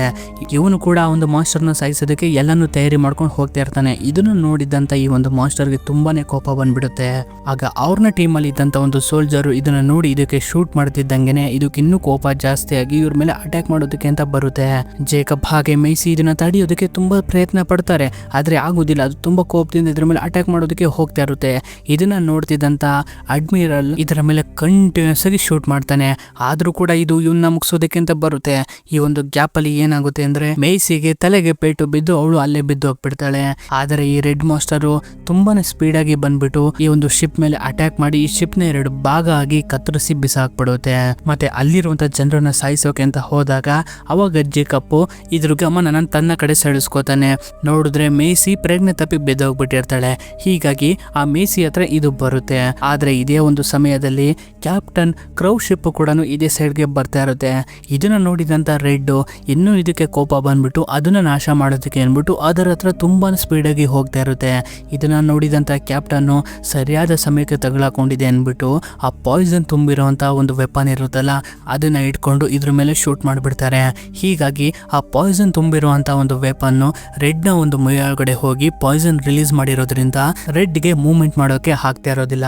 ಹೀಗಾಗಿ ಅದು ಅಲ್ಲೇ ಪ್ಯಾರಲೈಸ್ ಆಗಿ ಬಿದ್ದೋಗ್ಬಿಡುತ್ತೆ. ಆದ್ರೆ ಕ್ಯಾಪ್ಟನ್ ಇದನ್ನ ಸಾಯಿಸೋದಿಲ್ಲ, ಯಾಕೆಂದ್ರೆ ರಾಜ ರಾಣಿ ಹತ್ರ ಬೆಟ್ಟಿಂಗ್ ಕಟ್ಟಿರ್ತಾನೆ, ಅದನ್ನ ಹಿಡಿದು ತಗೊಂಡ್ಬರ್ತೀನಿ ಅಂತ. ಇದನ್ನ ಜೀವಂತವಾಗಿ ಅವ್ರ ಹತ್ರ ಕರ್ಕೊಂಡು ಹೋಗ್ಬೇಕು ಅಂದ್ಬಿಟ್ಟು ಆ ಒಂದು ಪಾಯ್ಸನ್ ವೆಪನ್ ಇರುತ್ತಲ್ಲ ಅದನ್ನ ಆಚೆ ತೆಗೆದು ಬಿಡ್ತಾನೆ. ಹೀಗಾಗಿ ಪೂರ್ತಿ ಪಾಯ್ಸನ್ ಇದ್ರೊಳಗಡೆ ಹೋಗೋದಿಲ್ಲ. ಮತ್ತೆ ಹಾಗೆ ಅದನ್ನ ಹಗ್ಗದಲ್ಲೇ ಕಟ್ಕೊಂಡು ತಗೊಂಡು ಹೋಗಕ್ಕೆ ಶುರು ಮಾಡಿರ್ತಾರೆ. ಅವಾಗ ಕ್ಯಾಪ್ಟನ್ ನೋಡ್ತಾನೆ, ತುಂಬಾ ದೂರದಿಂದ ಒಂದು ಚಿಕ್ಕ ಬೋಟ್ ಅಲ್ಲಿ ಈ ಜೇಕಬ್ ಬರ್ತಾ ಇರ್ತಾನೆ. ಜೇಕಬ್ ನ ನೋಡಿ ಅವನಿಗೆ ತುಂಬಾನೇ ಖುಷಿಯಾಗಿ ಹೋಗ್ಬಿಡುತ್ತೆ. ಕ್ಯಾಪ್ಟನ್ ಹತ್ರ ಬಂದ್ಬಿಟ್ಟು ಹೇಗೆಲ್ಲ ಒಂದು ರೆಡ್ ನಮ್ಗೆ ಸಹಾಯ ಮಾಡ್ತು, ಅದ್ರ ಜೊತೆಗೆ ನಮ್ಮ ಜರ್ನಿ ಹೇಗಿತ್ತು ಅನ್ನೋದನ್ನ ಪ್ರತಿಯೊಂದನ್ನು ಕೂಡ ಹೇಳ್ತಾ ಇರ್ತಾನೆ. ಅದಕ್ಕೆ ಕ್ಯಾಪ್ಟನ್ ಕೂಡ ನೀನ್ ಅದರ ಜೊತೆಗೆ 2 ದಿನ ಇದ್ದಿದ್ದಕ್ಕೆ ನಿಂಗೆ ಹಾಗೆ ಅನ್ನಿಸ್ತೈತೆ, ಬಟ್ ಆದ್ರೆ ಇವೆಲ್ಲ ತುಂಬಾನೇ ಡೇಂಜರಸ್ ಆಗಿರುವಂತ ಮಾನ್ಸ್ಟರ್ಸ್ಗಳು, ಇವ್ರುಗಳನ್ನ ಮುಗಿಸೋದಕ್ಕೆ ಅಂತಾನೆ ನಾವು ಹುಟ್ಟಿರೋದು ಅಂತ ಇವನು ಅವನಿಗೆ ತನ್ನ ಒಂದು ಮೋಟಿವೇಶನ್ ತುಂಬ್ತಾ ಇರ್ತಾನೆ. ಆದ್ರೆ ಇದನ್ನೆಲ್ಲ ಕೇಳಿಸ್ಕೊತಿದ್ದಂತಹ ಮೇಯ್ಸಿಗೆ ಇದು ಇಷ್ಟ ಇಲ್ದಲೆ ಅವನ ಮೇಲೆ ಅಟ್ಯಾಕ್ ಮಾಡೋದಕ್ಕೆ ಅಂತ ಹೋಗ್ತಾಳೆ. ಆದ್ರೆ ಜೇಕಬ್ ತಡೀತಾನೆ. ಈ ಹುಡುಗಿ ಇನ್ನು ಚಿಕ್ಕ ಹುಡುಗಿ ಏನು ಗೊತ್ತಾಗೋದಿಲ್ಲ, ಇವಳನ್ನ ಒಂದು ರೂಮ್ ಅಲ್ಲಿ ಕೂಡಾಕ್ಬಿಡಿ ಅಂದ್ಬಿಟ್ಟು ಕ್ಯಾಪ್ಟನ್ ಹೇಳಿ ಅವನ್ನ ಆ ಜಾಗದಿಂದ ಕರ್ಕೊಂಡು ಹೋಗ್ತಾನೆ ಜೇಕಬ್ ನ. ಈಗ ಇವರು ರೆಡ್ ಮಾನ್ಸ್ಟರ್ ನ ಕರ್ಕೊಂಡು ರಾಜ ಮನೆತನದ ಸೈಡ್ ಗೆ ಬರ್ತಾರೆ. ಅಲ್ಲಿರುವಂತ ಜನರು ಕೂಡ ಈ ಒಂದು ರೆಡ್ ಮಾನ್ಸ್ಟರ್ ನ ನೋಡಿ ತುಂಬಾನೇ ಆಶ್ಚರ್ಯರಾಗ್ತಾರೆ. ರಾಜನ ಅರಮನೆ ಹತ್ರ ತಗೊಂಡೋಗಿ ನಿಲ್ಲಿಸ್ತಾರೆ. ಅವಾಗ ಕ್ಯಾಪ್ಟನ್ ಕೂಡ ತುಂಬಾನೇ ಕೊಚ್ಕೊಳ್ಳೋಕೆ ಶುರು ಮಾಡ್ತಾನೆ. ನೋಡಿ ನಾನು ನಿಮ್ಗೆ ಹೇಳಿದ್ದೆ ಅಲ್ವಾ, ನಾನು ಈ ಒಂದು ಮಾನ್ಸ್ಟರ್ ನ ಹಿಡ್ಕೊಂಡ್ ಬರ್ತೀನಿ ಅಂತ, ನೋಡಿ ಇವಾಗ ಹಿಡ್ಕೊಂಡ್ ಬಂದಿದ್ದೀನಿ ಅಂತ. ಇಲ್ಲಿ ಮೇಯ್ಸಿ ತುಂಬಾನೇ ಪ್ರಯತ್ನ ಪಡ್ತಾ ಇರ್ತಾಳೆ ಆ ಒಂದು ರೂಮಿಂದ ಆಚೆ ಬರೋದಕ್ಕೆ. ಕೂಡಾಕ್ಬಿಟ್ಟಿರ್ತಾರೆ ಇವಳನ್ನ. ಆಗ ಇವಳಿಗೆ ಸಹಾಯ ಮಾಡಬೇಕು ಅಂದ್ಬಿಟ್ಟು ಬ್ಲೂ ಅಲ್ಲಿಗೆ ಬಂದ್ಬಿಟ್ಟು ಆ ಒಂದು ರೂಮ್ ನ ಕಿಟಕಿನೇ ಮುರಿದಾಕ್ಬಿಡುತ್ತೆ. ಇದನ್ನ ನೋಡಿ ತುಂಬಾನೇ ಖುಷಿ ಪಡ್ತಾಳೆ. ಹಾಗೆ ಆ ರಾಜನ ಮನೆತನದ ಸಿಂಬಲ್ ನ ನೋಡಿದಾಗ ಈ ಸಿಂಬಲ್ ನ ಎಲ್ಲೋ ನೋಡಿದೀನಿ ಅಂತ ಇವಳಿಗೆ ಅನ್ಸುತ್ತೆ. ಅವಾಗ ಇವಳಿಗೆ ಗೊತ್ತಾಗುತ್ತೆ, ಇವಳು ಓದುತ್ತಿರುವಂತ ಬುಕ್ ಮೇಲೂ ಇದೇ ಒಂದು ಸಿಂಬಲ್ ಇರುತ್ತೆ. ಇದರಿಂದ ಇವಳಿಗೆ ಕನ್ಫರ್ಮ್ ಆಗೋಗ್ಬಿಡುತ್ತೆ, ಈ ಒಂದು ಬುಕ್ಗಳನ್ನೆಲ್ಲ ಬರ್ದಿರೋದು ಈ ರಾಜದ ಮನೆತನದವರು. ಇವ್ರುಗಳು ತುಂಬಾನೇ ತಪ್ಪು ಇನ್ಫಾರ್ಮೇಶನ್ಗಳನ್ನೆಲ್ಲ ಬರೆದು ಜನರನ್ನ ತಪ್ಪು ದಾರಿಗೆ ಇಳಿಸಿ ಮನುಷ್ಯರಿಗೂ ಹಾಗೂ ಮಾಸ್ಟರ್ಗೂ ಒಂದು ದೊಡ್ಡ ಯುದ್ಧನೇ ನಡಿಬೇಕು, ಆ ರೀತಿ ಮಾಡ್ತಾ ಇರೋದೇ ಇವರು ಅಂತ ಇವಾಗ ಇವಳಿಗೆ ಗೊತ್ತಾಗುತ್ತೆ. ಮತ್ತೆ ಹಾಗೆ ಮುಂದೆ ಬಂದಾಗ ರೆಡ್ ನ ನೋಡ್ಬಿಟ್ಟು ತುಂಬಾನೇ ಬೇಜಾರಾಗ್ಬಿಟ್ಟು ಇವಳ ಹತ್ರ ಇದ್ದಂತ ಒಂದು ಕತ್ತಿನ ಉಪಯೋಗಿಸ್ಕೊಂಡು ಆ ರೆಡ್ಗೆ ಮುಖ್ಯವಾಗಿ ಕಟ್ಟಿರುವಂತಹ ಒಂದು ಹಗ್ಗನ ಕಟ್ ಮಾಡೋಕೆ ಶುರು ಮಾಡ್ತಾಳೆ, ಯಾರಿಗೂ ಗೊತ್ತಾಗದಿರೋ ರೀತಿ. ಇಲ್ಲಿ ಕ್ಯಾಪ್ಟನ್ ಏನ್ ಮಾಡ್ತಾನೆ ಅಂದ್ರೆ, ನಿಮ್ಮ ಕಣ್ಮುಂದೆನೇ ಇದನ್ನ ಸಾಯಿಸ್ತೀನಿ ಅನ್ಬಿಟ್ಟು ಒಂದು ದೊಡ್ಡ ಈಟಿನ ತಗೊಂಡ್ಬಂದ್ಬಿಟ್ಟು ಅದನ್ನ ಚುಚ್ಚಿ ಸಾಯಿಸೋದಕ್ಕೆ ರೆಡಿ ಆಗಿರ್ತಾನೆ. ಅವಾಗ ಜೇಕಬ್ ಬಂದ್ಬಿಟ್ಟು ಅದನ್ನ ತಡೀತಾನೆ. ನಾನು ಆ ರೀತಿ ಆಗೋದಕ್ಕೆ ಬಿಡೋದಿಲ್ಲ, ಇವೆಲ್ಲ ತುಂಬಾನೇ ಒಳ್ಳೆ ಮಾಸ್ಟರ್ಸ್ಗಳು, ನೀವು ಇದ್ರ ಬಗ್ಗೆ ತಪ್ಪಾಗಿ ತಿಳ್ಕೊಂಡಿದ್ದೀರಾ ಅಂತ. ಇದರಿಂದ ಕೋಪ ಬಂದ್ಬಿಟ್ಟು ಕ್ಯಾಪ್ಟನ್ ಏನ್ ಮಾಡ್ತಾನೆ ಅಂದ್ರೆ ಜೇಕಬ್ ಮೇಲೆ ಹೊಡೆದಾಡಕ್ಕೆ ಶುರು ಮಾಡ್ತಾನೆ. ಇದರಿಂದ ಜೇಕಬ್ ಕೂಡ ಹೊಡೆಯೋಕೆ ಟ್ರೈ ಮಾಡ್ತಾನೆ. ಆದ್ರೆ ಕ್ಯಾಪ್ಟನ್ ಸರಿಯಾಗಿ ಇವನ್ಗೆ ಹೊಡೆದ್ಬಿಟ್ಟು ಇವನ ನೀರೊಳಗಡೆಗೆ ಬೀಳಿಸ್ಬಿಡ್ತಾನೆ. ಇಲ್ಲಿ ಆ ಹುಡುಗಿ ಚಾಕುವಿಂದ ಕಟ್ ಮಾಡ್ತಿದ್ದಲ್ಲ ಹಗ್ಗನ, ಆಗ ಅದೇ ಜಾಗಕ್ಕೆ ಸಾರಾ ಬರ್ತಾಳೆ. ಸಾರಾ ಬಂದ್ಬಿಟ್ಟು ಆ ಒಂದು ಹಗ್ಗನ ತನ್ನ ಒಂದು ಕತ್ತಿಯಿಂದ ಕತ್ತರಿಸ್ಬಿಡ್ತಾಳೆ. ಯಾಕೆಂದ್ರೆ ಇವಳಿಗೂ ಕೂಡ ಗೊತ್ತಾಗಿರುತ್ತೆ ಮಾನ್ಸ್ಟರ್ಸ್ ಗಳೆಲ್ಲ ತುಂಬಾ ಒಳ್ಳೆವು ಅಂತ. ಹಗ್ಗ ರಿಲೀಸ್ ಆಗಿರೋದ್ರಿಂದ ಇದು ಮೇಲೆ ಎದ್ದೊಳಕ್ಕೆ ಶುರುವಾಗುತ್ತೆ. ಮತ್ತೆ ಹಾಗೆ ಸ್ವಲ್ಪ ಪಾಯ್ಸನ್ ಇದ್ರ ಬಾಡಿ ಒಳಗಡೆ ಇರೋದ್ರಿಂದ ಇದು ಔಟ್ ಆಫ್ ಕಂಟ್ರೋಲ್ ಆಗ್ಬಿಟ್ಟಿರುತ್ತೆ. ಇದರಿಂದ ಯಾವ ಜಾಗಕ್ಕೆ ಬೇಕೋ ಆ ಜಾಗಕ್ಕೆ ಬೀಳ್ತಾ ಇರುತ್ತೆ. ಇದನ್ನ ನೋಡಿದಂತ ಕಿಂಗು ಇದನ್ನ ಶೂಟ್ ಮಾಡಿ ಸಾಯಿಸೋದಕ್ಕೆ ಆರ್ಡರ್ ನ ಪಾಸ್ ಮಾಡ್ತಾನೆ. ಹೀಗಾಗಿ ಎಲ್ಲ ಸೈನಿಕರು ಕೂಡ ಬಂದೂಕಗಳನ್ನ ತಗೊಂಡ್ ಬಂದ್ಬಿಟ್ಟು ಇದನ್ನ ಶೂಟ್ ಮಾಡೋಕೆ ರೆಡಿ ಆಗಿರ್ತಾರೆ. ಇದನ್ನ ನೋಡಿದಂತ ರೆಡ್ ಇವ್ರ ಮೇಲೆ ಅಟ್ಯಾಕ್ ಮಾಡೋದಕ್ಕೆ ಅಂತ ತುಂಬಾನೇ ವೇಗವಾಗಿ ಬಂದ್ಬಿಟ್ಟು ಆ ಒಂದು ಅರಮನೆನ ಅರ್ಧನೇ ಡಿಸ್ಟ್ರಾಯ್ ಮಾಡಾಕ್ಬಿಡುತ್ತೆ. ಮತ್ತೆ ಕ್ಯಾಪ್ಟನ್ ಮೇಲೆ ಅಟ್ಯಾಕ್ ಮಾಡಿ ಅವನ್ನ ಕೊಲ್ಲೋಕೆ ಅಂತ ಹೋದಾಗ ಆಗ ಆ ಜಾಗಕ್ಕೆ ಮೇಯ್ಸಿ ಬಂದ್ಬಿಟ್ಟು ಅದನ್ನ ತಡೀತಾಳೆ. ಮತ್ತೆ ಜೇಕಬ್ ಕೂಡ ಬಂದ್ಬಿಟ್ಟು ಇನ್ಮೇಲೆ ಈ ಒಂದು ಯುದ್ಧ ಮುಗಿತು, ಯಾರು ಕೂಡ ಇನ್ನ ಈ ಮಾಸ್ಟರ್ಗಳನ್ನ ಹಂಟ್ ಮಾಡಬಾರ್ದು ಅಂದ್ಬಿಟ್ಟು ಅದೇ ಜಾಗದಲ್ಲಿ ಆ ಒಂದು ಈಟಿನ ಮುರಿದಾಕ್ಬಿಡ್ತಾನೆ. ಮತ್ತೆ ಆ ಒಂದು ರೆಡ್ ನಾಲಿಂದ ಕರ್ಕೊಂಡು ಹೋಗಿಂತ ಮುಂಚೆ ಆ ಮೇಸಿ ಅನ್ನೋ ಒಂದು ಹುಡುಗಿ ಅಲ್ಲಿರುವಂತ ಎಲ್ಲಾ ಜನರಿಗೂ ಹೇಳ್ತಾಳೆ, ಈ ರಾಜ ರಾಣಿ ಹೇಗೆಲ್ಲ ನಮ್ಗೆ ಮೋಸ ಮಾಡ್ತಾ ಇದ್ದಾರೆ ಅಂತ. ಆ ಒಂದು ಬುಕ್ ಅಲ್ಲಿ ಬರ್ದಿರೋದೆಲ್ಲ ಎಲ್ಲನೂ ಕೂಡ ಮೋಸ. ಯಾವತ್ತೂ ಕೂಡ ಮಾಸ್ಟರ್ಸ್ಗಳು ಮನುಷ್ಯರ ಮೇಲೆ ಅಟ್ಯಾಕ್ ಮಾಡಿದ್ದೇ ಇಲ್ಲ. ಇವರೇ ಕಾಲ್ಪನಿಕವಾಗಿ ಬುಕ್ ಅಲ್ಲಿ ಬರೆದು ಬಿಟ್ಟು ನಿಮ್ಗೆ ತಪ್ಪು ಇನ್ಫಾರ್ಮೇಶನ್ ಗಳನ್ನ ಕೊಟ್ಟು ಈ ಒಂದು ಮಾಸ್ಟರ್ಸ್ ಗಳ ಮೇಲೆ ದ್ವೇಷ ಉಂಟಾಗೋ ರೀತಿ ಮಾಡ್ತಾ ಇದ್ದಾರೆ. ಯಾಕೆಂದ್ರೆ ಈ ಒಂದು ಮಾಸ್ಟರ್ಸ್ ಗಳ ಪಾರ್ಟ್ ಗಳನ್ನ ಇವರು ಯೂಸ್ ಮಾಡ್ಕೊಂಡು ಬೇರೆದೇನೋ ಮಾಡ್ತಾ ಇದ್ದಾರೆ. ಹೀಗಾಗಿ ಇವ್ರನ್ನ ಯಾರನ್ನು ಕೂಡ ನೀವು ನಂಬೇಡಿ ಅಂತ. ಈ ವಿಷಯನೆಲ್ಲ ಕೇಳಿಸ್ಕೊಂಡಿರೋಂಥ ಜನರು ಆ ಹುಡುಗಿ ಮೇಲೆ ನಂಬಿಕೆ ಬಂದ್ಬಿಟ್ಟು ರಾಜನ ವಿರುದ್ಧ ಧ್ವನಿ ಎತ್ತೋಕೆ ಶುರು ಮಾಡ್ತಾರೆ. ಇದರಿಂದ ಕಿಂಗ್ ಹಾಗೆ ಕ್ವೀನ್ ಆ ಜಾಗದಿಂದನೇ ಓಡೊಂಟೋಗ್ಬಿಡ್ತಾರೆ. ಮತ್ತೆ ಇವರಿಬ್ರು ರೆಡ್ ನ ಕರ್ಕೊಂಡು ಆ ಜಾಗದಿಂದ ಬಂದ್ಬಿಡ್ತಾರೆ. ಇಷ್ಟಕ್ಕೆ ಆಲ್ರೆಡಿ ಕ್ಯಾಪ್ಟನ್ಗೂ ಕೂಡ ಅರ್ಥ ಆಗಿರುತ್ತೆ, ನಾನು ಮಾಡಿದ್ದೆಲ್ಲ ತಪ್ಪು, ಎಲ್ಲಾ ಮಾಸ್ಟರ್ಗಳು ಕೂಡ ಕೆಟ್ಟವರಾಗಿರೋದಿಲ್ಲ ಅಂತ. ಹೀಗಾಗಿ ಅವನು ಕೂಡ ಡಿಸೈಡ್ ಮಾಡ್ಕೋತಾನೆ, ನಾನು ಇನ್ಮೇಲೆ ಯಾವುದೇ ರೀತಿಯ ಮಾಸ್ಟರ್ ಹಂಟಿಂಗ್ ನ ಮಾಡೋದಿಲ್ಲ ಅಂತ. ಮತ್ತೆ ಮುಂದಿನ ಸೀನ್ ನಲ್ಲಿ ನಾವು ನೋಡ್ತೀವಿ ಜೇಕಬ್ ಹಾಗೆ ಮೇಸಿ ಅದರ ಜೊತೆಗೆ ಬ್ಲೂ ಇವ್ರ 3 ಜನ ಕೂಡ ಒಟ್ಟಿಗೆ ಇರ್ತಾರೆ. ಮೇಸಿಗೆ ತನ್ನ ಫ್ಯಾಮಿಲಿ ಮತ್ತೆ ಸಿಕ್ಬಿಟ್ಟಿರುತ್ತೆ. ತನ್ನ ತಂದೆ ತಾಯಿ ಸಿಕ್ಕಿರೋದಿಲ್ಲ, ಬಟ್ ಆದ್ರೆ ಅಣ್ಣನ ರೂಪದಲ್ಲಿ ಜೇಕಬ್ ಸಿಕ್ಕಿರ್ತಾನೆ. ಹಾಗೆ ಜೇಕಬ್ಗೆ ತನ್ನ ಫ್ಯಾಮಿಲಿ ಸಿಕ್ಕಿರೋದಿಲ್ಲ, ತಂಗಿಯ ರೂಪದಲ್ಲಿ ಈ ಮೇಸಿ ಸಿಕ್ಕಿರ್ತಾಳೆ. ಇದರಿಂದ ಇವರಿಬ್ರು ಕೂಡ ಜೀವನ ಮಾಡ್ಬೇಕು ಒಟ್ಟಿಗೆ ಅನ್ಬಿಟ್ಟು ಡಿಸೈಡ್ ಮಾಡ್ಕೋತಾರೆ. ಇಲ್ಲಿ ನಾವು ರೆಡ್ ನ ನೋಡ್ತೀವಿ. ರೆಡ್ ಫ್ರೀ ಆಗ್ಬಿಟ್ಟು ತನ್ನ ಒಂದು ಸಮುದ್ರದಲ್ಲಿ ತುಂಬಾನೇ ಖುಷಿಯಾಗಿ ಜೀವನ ಮಾಡ್ತಾ ಇರುತ್ತೆ. ಇಲ್ಲಿಗೆ ಈ ಮೂವಿ ಮುಗಿಯುತ್ತೆ. ಸೊ ಹೇಗಿತ್ತು ಮೂವಿ? ಇಷ್ಟ ಆಯ್ತಾ? ಇಷ್ಟ ಆದರೆ ಒಂದು ಲೈಕ್ ಮಾಡಿ, ಇಷ್ಟ ಆಗಿನ ಡಿಸ್ಲೈಕ್ ಮಾಡಿ, ಪರವಾಗಿಲ್ಲ. ಒಂದೇ ಸಲ ನಿಮ್ಗೆ ಇಷ್ಟ ಆಗುತ್ತಾರೇ ಇನ್ನೊಂದು ಮೂವಿ ತೊಗೊಂಬರ್ತೀನಿ. ಅದಕ್ಕೋಸ್ಕರ ನೀವು ಮಾಡಬೇಕಾಗಿರೋದಿಷ್ಟೇ, ನಮ್ಮ ಚಾನಲ್ನ ಸಬ್ಸ್ಕ್ರೈಬ್ ಮಾಡಿ ಇಟ್ಕೊಳ್ಳೋದೊಂದೇ. ಇದೇ ರೀತಿ ಇಂಟ್ರೆಸ್ಟಿಂಗ್ ಆಗಿರೋ ಮೂವಿಗಳನ್ನ ನೋಡ್ಬೇಕನ್ಸಿದ್ರೆ ನಮ್ಮ ಚಾನಲ್ ಒಂದ್ಸಲಿ ವಿಸಿಟ್ ಮಾಡಿ ನೋಡ್ರಪ್ಪ. ಸರಿ, ಮುಂದಿನ ವಿಡಿಯೋ ಜೊತೆ ನಿಮ್ಮನ್ನು ಎಂಟರ್ಟೈನ್ಮೆಂಟ್ ಮಾಡೋಕೆ ಮತ್ತೆ ಬರ್ತೀನಿ. ಅಲ್ಲಿವರೆಗೂ take care, love you all.